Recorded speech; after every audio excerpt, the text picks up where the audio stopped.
네, 구직자들의 다양한 궁금증을 해결해 드리겠습니다. 취업 119 시간입니다. 네, 함께해 주실 든든한 두 분이십니다. 페어링 HR의 신현종 대표, 에나꼴의 소통 아카데미의 정경호 대표입니다. 어서 오세요. 네, 두 분 반갑습니다. 반갑습니다. 예. 네. 언제나 자리를 정말 꽉 채워주시는 두 분 너무 반갑습니다. 네. 두 분 어제 축구나 뭐 유도 보셨어요? 네. 예. 보셨어요? 예, 저는 저 시간 관리 오늘 얘기를 하기 때문에 예. 제가 생방송으로 보지는 않습니다. 예, 그래서 올림픽은 못 봤네요. 예.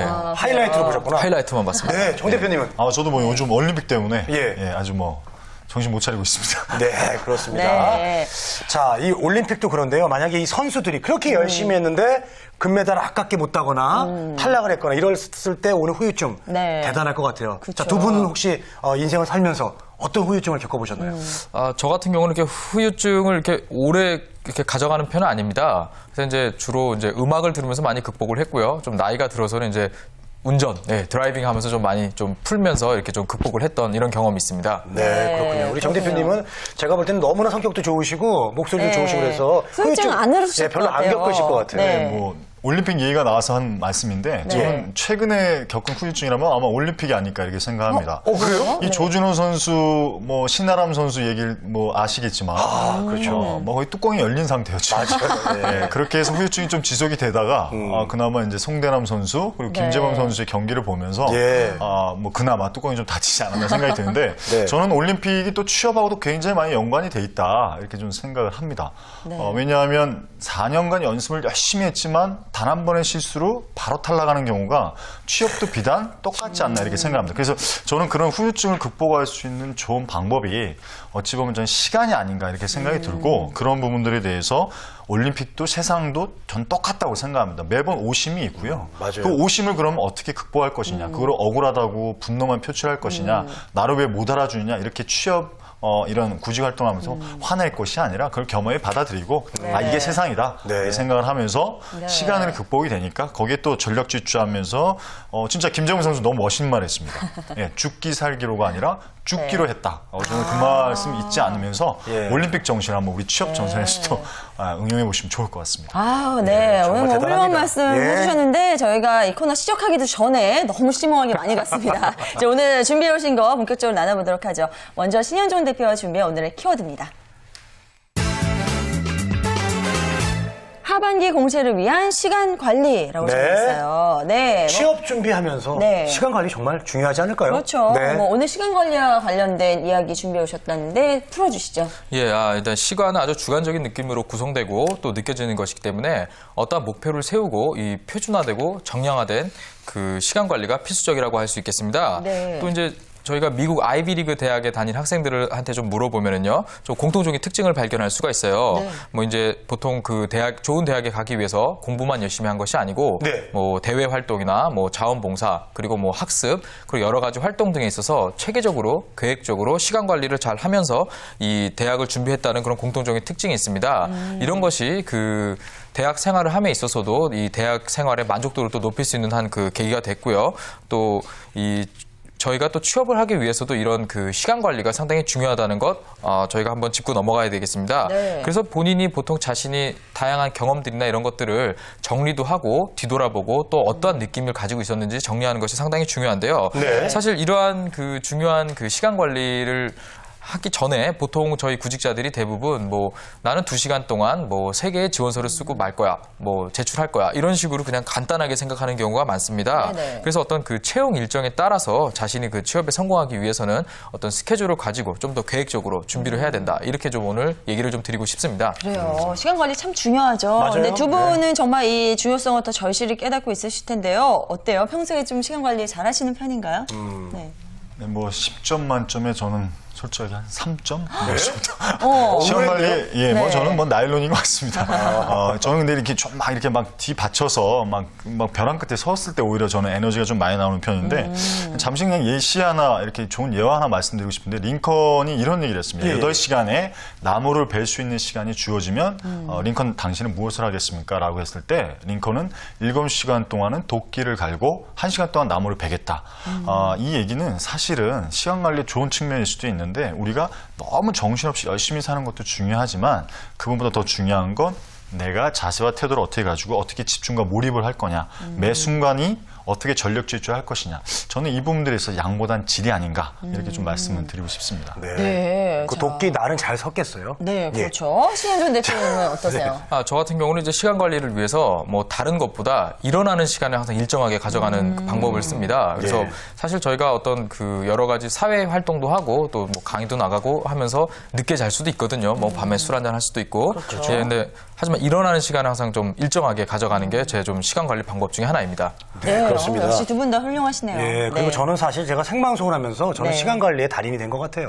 우리는 방송을 딱 맞춰야 되잖아요. 네. 그러니까 시간이 좀 모자르면 좀 늘리고, 네. 시간이 이제 좀 넘친다. 그럼 빨리 지금 너무 넘쳤어요. 빨리 넘어가겠습니다. 네. 네. 자, 빨리. 네, 예. 구직자들이 시간 관리에 있어서 그럼 흔히 하는 실수 같은 건 어떤 게 있을까요? 예, 일단 그 토익이 빠질 수가 없겠는데요. 오늘도 이제 토익은 이제 시험의 한 종류이고 시험을 보고 나면 당연히 우리가 점수가 나오겠죠. 예. 점수가 나오는데 이런 그 토익 시험 같은 경우 이런 지필고사 같은 경우는 바로 성적을 알려주지 않습니다. 뭐 예외적으로 이런 스피킹 시험 같은 경우는 뭐 며칠 안에 보통 성적이 나오기도 하는데 보통 한 2주 이상 소요된다 이렇게 보시면 되겠습니다. 예. 그래서 이제 보통 저희가 방학 기간에 한 달에 2번 정도 토익을 보는데요.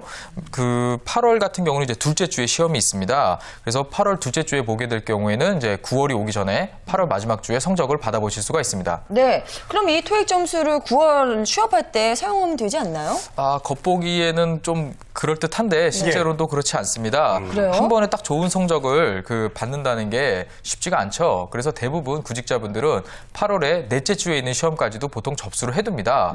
예, 그래서 보통 이 9월 중순에 또 성적이 나오게 되겠죠. 8월을 마지막에 보기 때문에. 그래서 이 기업들은 채용 공고 발표가 있는데 반해서 본인은 또 토익 공부를 하고서 아직 성적이 나오지 않았기 때문에 뭔가 좀 빠진 느낌으로 이 구직 활동을 한다는 것입니다. 하지만 또 이 상위권에 포지셔닝 돼 있는 그 소위 저희가 얘기하는 뭐 대기업이나 금융권에 가는 그런 분들 같은 경우는 사실 이런 어학 점수나 이런 것들은 미리 다 이미 끝낸 상태에서 취업에 대한 그 준비 활동을 한다는 것입니다. 네. 그래서 이 어학 점수 이런 것들 때문에 이런 그 시간 관리하는 데 있어서 그 취업 기간을 어학 시험에 맞춰서 준비하는 것이 좀 문제인데요.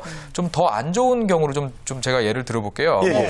8월에 2번 응시한 토익 점수가 다 안 좋으면 어떨까요? 그러면 9월 시험에도 응시해야죠. 그렇죠. 예, 그렇죠. 근데 이제 네. 9월 그러면 시험에 응시하면 성적표가 10월 중순에 나오겠죠. 아, 그럼 예. 9월 때 지원을 못 하겠네요. 그렇죠. 바로 네. 그겁니다. 이제 10월 중순까지 가기 때문에 본인이 그 준비하고 또 가고자 하는 기업들은 이미 뭐 채용이 끝났거나 아니면 뭐 인적성이 끝난 그런 시기가 됩니다. 그래서 사실 이제 끝났다 이렇게 보시면 되거든요. 그래서 9월에 본 토익으로 자신이 목표로 하는 기업에 지원을 하게 된다? 이거 안 된다는 겁니다. 예, 그래서 정작 본인이 시험 준비를 열심히 하고 성적을 받았지만 사용할 수 없게 되는 이런 문제점이 발생하는 것이죠. 네, 그렇군요. 네. 그런데요, 사실은 그 영어에 너무 몰입을 하다 보면 이때 가장 열심히 준비를 해야 될 때 그런 것들을 또 놓치니까 그게 또 시간 관리가 안 되는 거 아닌가요? 예, 맞습니다. 네. 일단 바로 토익을 하다가 이제 그 다른 서류 준비나 자기소개서 작성 그리고 이제 면접 준비 등을 상당히 소홀하게 하게 됩니다. 이렇게 됐을 경우에 어떤 그 자신의 그 실행의 의지력이나 어떤 이런 것들을 전부 떨어뜨리게 만드는 주요 원인이 됩니다. 네. 결국 그 어학 공부만 하다가 취업 시즌을 잘못 보내고 뭐 휴학이라던가 뭐 이런 그 졸업 연기 뭐 졸업 포기 이런 쪽으로 이제 눈을 돌리게 되고 그 이제 학기를 연장하는 이런 분들이 좀 늘어나게 되는 게 아주 큰 문제인데요. 네. 얼마 전 제가 기사를 보았는데 그 여자 대학생이 평균적으로 요즘 6.7년 만에 졸업을 한다고 합니다. 와. 예, 남자가 아니고 여자입니다. 예. 근데 보통 저희가 대학 4년제잖아요. 네. 예, 4년을 다니는 대학에서 이제 어학연수나 휴학 취업 준비를 위해서 이런 그 졸업 시기가 상당히 늦어지고 있다. 이런 게 이제 데이터를 볼 수가 있는데요. 네. 이런 거는 사실 전부 그 어떤 시간 관리 실패에서 오는 이런 그 문제점이다. 이런 걸 좀 한번 상기해야 될 필요가 있겠습니다. 네. 네, 자 토익 시험도 그냥 무턱대고 보는 게 아니라 이 시간 네. 관리를 잘하면서 그리고 저는 여기 하나 추가를 하고 싶어요. 네. 돈 관리도 해야 됩니다. 아, 42,000원이라고 할까요? 그쵸. 괜찮아요. 그러니까요. 비싸니까 돈 관리, 시간 관리 다 해야 될 것 같습니다. 네. 자, 정경호 대표님, 취업 준비에 있어서 저 시간 관리 얼마나 중요합니까, 도대체? 예, 지금 취업 준비와 관련된 시간 관리에서 대표적인 게 뭐 이렇게 뭐 소위 말하는 휴학과 복학을 계속 반복을 하다 보니까 이런 예. 부분들에 대해서 굉장히 도피성 이런 식의 어떤 취업 준비를 하는 경우가 많습니다. 저는 이 부분 좀 중단을 해야 된다 이렇게 좀 말씀을 좀 드리고 싶고 대표적으로 저의 경우에 외국계 기업이 제 첫 직장이었는데 네네. 제가 토익 점수가 한 몇 점 나왔을 것 같습니까? 몇 점? 900점? 네, 점수가 없습니다. 없어요? 자, 제가 이 말씀 드린 이유는 뭐냐면 예. 그 토익을 뛰어넘을 수 있는 자신만의 무언가의 스펙이 있다고 한다면 저는 그 부분들에 대해서 얼마든지 집중적으로 투자해도 된다라고 저는 생각을 합니다. 즉 토익이 중요하지 않다, 토익이 없으면 된다 이런 차원의 문제가 아니라 자신만의 무엇. 저는 예를 들면 붕어빵 장수도 CEO의 경험을 한 겁니다. 핸드폰 세일즈를 한 것도 자신만의 뛰어난 경험을 한 거죠. 저는 그게 오히려 취업 준비에 훌륭한 시간 관리다 이렇게 생각을 합니다. 좀 세상 밖으로 좀 나가서 정면을 좀 부딪히고 정면을 좀 승부를 걸 수 있는 취업 준비생들의 마음이 좀 필요할 것 같아요. 계속 도피 생활하지 말고 정면 승부하면서 할 수 있는 것이 저는 취업 준비의 올바른 그 어떤 정도가 아닐까 말씀드리고 싶습니다. 네. 자, 근데 우리 구직자분들은 사실 현실적으로 이렇게 시간 관리를 잘 하기가 쉽지는 않아요. 그래서 실제로 많은 분들을 접하셨을 텐데 시간 관리 어떻게 해 오시던가요? 예, 일단 제가 그 컨설팅을 하면서 만나본들 공통적인 특징이 하나 있습니다. 네. 바로 이제 오전에 안 움직인다는 것입니다. 예, 절대 안 움직이세요. 예. 근데 이유를 물어보니까 이제 네. 새벽에 자기소개서를 쓰고 좀 하다 보니까 늦게 자서 늦게 일어났다. 예, 보통 이런 대답을 많이 하시거든요. 네네. 예. 저는 바로 이런 얘기를 하면은 바로 이런 문제점을 좀 꼬집어 줍니다. 보통 저희가 이제 직장인들이 몇 시에 일어나서 몇 시까지 회사를 가고 또 하루에 집중적으로 일을 몇 시간 정도 하는지 같이 그 얘기를 하면서 시간에 대한 그 중요성을 좀 대화를 통해서 좀 이렇게 알려주고 좀 일깨워주고 이렇게 방법을 좀 쓰고 있습니다. 네. 보통 자기소개서 같은 경우는 자신의 이야기 그리고 업무, 직무, 어떤 회사에 대한 관심을 정확하게 전달하는 것이 가장 중요하거든요. 네네. 그런데 비해서 이 보통 글을 쓸 때 밤에 사람 심리 상태가 어떨까요? 밤에. 보통은 조금 뭐 감성적일 경우가 좀 많거든요. 네. 그래서 좀 이게 감성적으로 뭐 좀 자기 심파라던가 어떤 그 꼭 뭐 일하고 싶어요 이런 식으로 좀 글이 좀 이상한 방향으로 좀 흐르게 됩니다. 그래서 이런 전문적인 글이 나올 수가 없습니다. 그래서 저 같은 경우는 이제 컨설팅을 할 때는 꼭 이제 오전 시간을 이용해서 그 자기소개서를 작성하는 것이 가장 좋다. 항상 이렇게 아주 강하게 권하고 있습니다. 네. 네. 그 감성적인 것보다 이성적이 좋다는 말씀이네요. 그래서 아침을 선택하는 게 좋다. 이렇게 말씀해 주셨네요. 네. 자, 우리 취업 성공자들은요, 하루에 그러면 몇 시간 정도 투자를 하나요? 제가 이제 취업에 성공하는 분들 보니까 예. 이 점점 아침에 이제 면접이 진행되고 이 채용에 가까워져 오면은 점점 일어나는 시간이 빨라진다라는 그런 공통점을 좀 발견할 수가 있었습니다. 네. 그리고 전에 비해서 그 어떤 하루에 취업에 투자하는 시간이 점점 좀 늘어난다. 이런 좀 공통점을 제가 알려드릴 수가 있겠는데요. 보통 이제 면접 전형을 간 분 정도면 사실 제가 컨설팅 할 때 출석부를 운영을 하거든요. 네네. 아침 7시까지 로그인을 해서 댓글을 남겨라 이렇게 하는데 그런 거 하지 않아도 정말 자연스럽게 새벽부터 옵니다. 예, 아주 잘 하거든요. 네네. 그래서 보통 일반인들의 일반 직장인들 분들의 라이프 사이클에 맞추어 가는 분들이 보통 취업을 한다. 저는 이렇게 얘기를 좀 드리고 싶습니다. 네. 그래서 뭐 몇 시간 정도 준비를 하냐? 그러면 제가 옆에서 봤을 때는 하루에 무슨 뭐 문자 메시지라던가 컴퓨터 이런 게 하는 게 아니고 정말 집중해서 6시간 정도 투자를 하는 분들이 보통 취업에 한다. 이렇게 좀 얘기를 드리고 싶습니다. 6시간 정도요. 예, 알겠습니다. 자, 하반기 취업 성공을 위한 시간 관리에 대해서 좀 이야기 나눠봤는데요. 이 주제에 대한 정리 좀 부탁드릴게요. 예, 일단 뭐 올림픽 얘기 안 할 수가 없죠. 예. 옛날에 애틀란타 올림픽에서 체조에서 은메달을 딴 여홍철 선수 제가 아침에 좀 얘기를 좀 이렇게 봤는데 네. 도마를 하는데 4초 걸린다고 하더라고요. 근데 4년 준비하잖아요. 네. 예, 그래서 1초를 하기 위해서 1년을 준비한다. 이런 얘기를 하시더라고요. 예. 예, 그래서 본인이 지원할 회사가 채용 일정이 어떻게 되고 내가 어떤 전공이나 직무를 지원을 할 것이며 총 몇 개의 회사를 지원할 것인지 한번 세어보십시오. 카운트를 해보면 분명히 언제까지 얼만큼 준비를 해야 된다는 게 딱 계산이 됩니다. 네. 이런 계산을 먼저 좀 해보시고 이런 그 계산을 통해서 계획표를 가지고 한번 이런 어영부영 시간을 보내는 것이 아니고 딱 확실히 맞춰진 그런 계획표에 따라서 실천하면서 이 취업을 위해서 열심히 노력하는 게 가장 중요하지 않나. 예, 이렇게 좀 정의를 드리고 싶습니다. 네, 잘 들었습니다. 자, 지금까지 하반기 공채를 위한 시간 관리 이야기 나눠봤고요. 이번엔 정경호 대표가 준비한 오늘의 키워드 함께 보시죠. 자기소개서 어떻게 작성할 것인가? 라는 주제입니다. 네, 그렇습니다. 자기소개서를 좀 어떻게 작성할 것인가. 이게 사실 내가 나를 소개한다는 게 쑥스럽거든요. 그럼요. 영어로 이제 Let me introduce인데, 어떻게 해야 됩니까? 예, 네. 이렇게 이제 놀랐어요. 영어였죠, 좀 전에. 예, 깜짝 놀랐어요. 순간 당황했습니다. 예. 자기소개서는 말 그대로 이제 자기를 소개하는 이력서와 자기소개를 크게 좀 구분해 볼 필요가 있는데 이력서는 공식적인 자기를 표현하는 문서고요.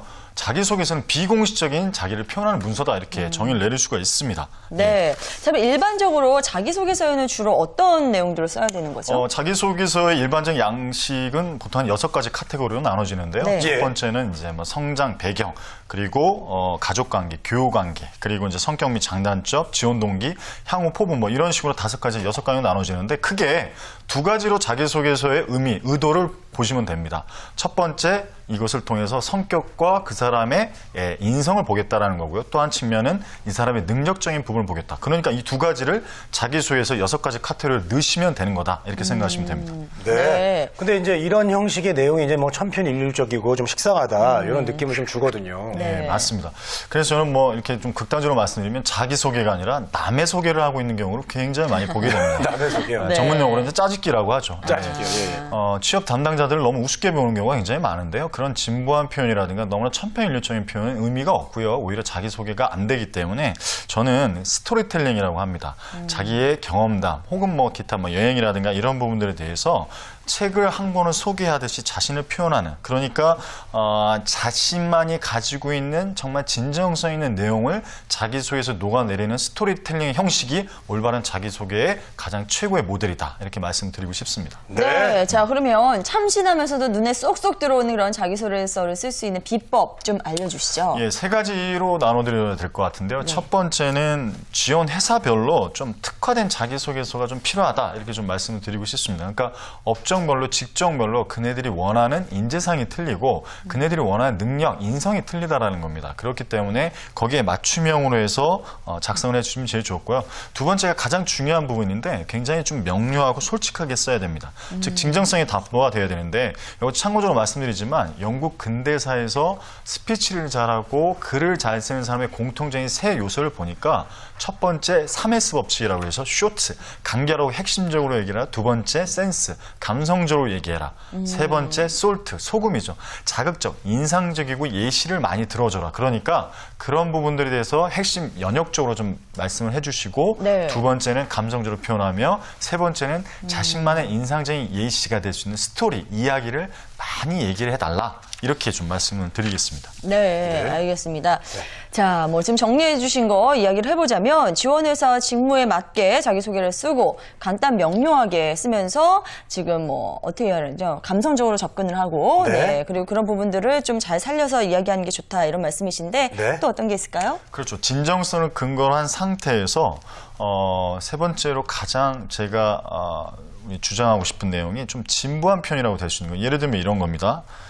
저는 자상하신 아버님과 현명하신 어머님 손에서 몇 년 몇째 굉장히 진부하고요. 네. 딱 보는 순간 물론 근데 자기소개서를 이런 쓰는 사람은 없죠. 뭐 알코올 중독자이신 아버님과 가출을 일삼는 어머니 쓰여 이건 말도 안 되는 얘기지만 그런 독특하네요. 부분들 그렇죠. 네.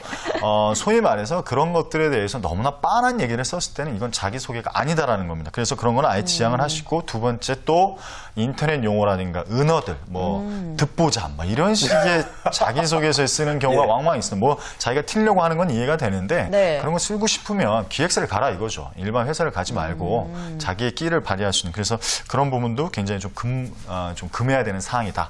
예, 정리하겠습니다. 네. 설마 막 그런 요즘 유행하는 말 쓰고 그런 사람들도 있을까요?